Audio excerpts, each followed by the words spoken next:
Well, here it is, my second ever Belgium carp and a personal best to boot, 51 common.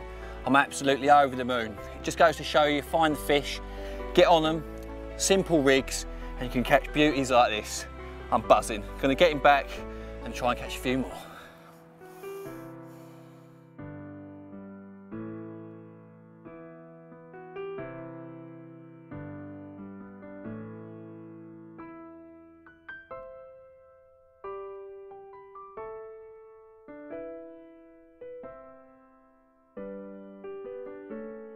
Right, starting with the hook bait here, you'll notice it's bright pink.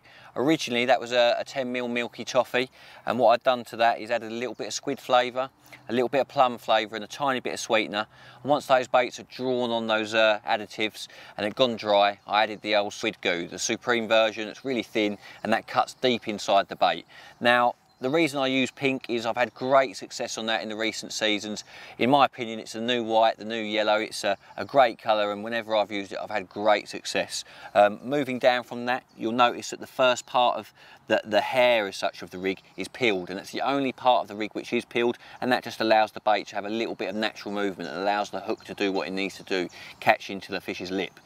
Talking about that in particular, you'll notice between the split shot and the eye of the hook, I've got roughly 1 inch of coating remaining, and that is shaped just using my finger, and that helps for the turning process. You know, when I'm using that choddy hook in combination with that back turned eye with the curved section, that helps for the aggressive turning. When that hook link is tensioned as the fish moves off of the bait and tightens the hook link, that hook will roll over into the fish's lip.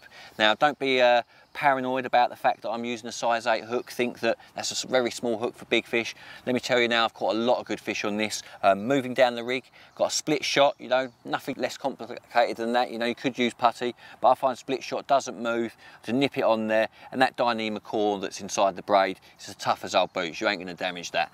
Moving down the boom section, probably 6 inches long, and I believe that when you're using a boom of roughly 6 inches long and using a critically balanced pop-up, once that's fully extended, so it's not far from the lead, but the fish, once that sucks that in, it's only going to have to move 1 or 2 inches. That's going to tension the hook link to the lead, and it's going to result in a hooked fish.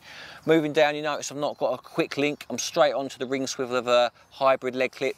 I use these 9 out of 10 times in all of my fishing because I just think they suit what I do, you know. Very safe, very easy and very neat, you know, a very good piece of equipment. I've got a little 2-ounce bomb, perfect for here. We're moving on to showing fish. I'm pinging out there, feeling down into deep water. There's not a lot of weed about. I get a nice drop and I'm confident that on a lake like this, that I'm guessing is probably a sandy sort of bottom, this will be presented 99 times out of 100 and fishing well. You'll see that I've got dark matter tubing. I use this again 9 out of 10 times for all my fishing.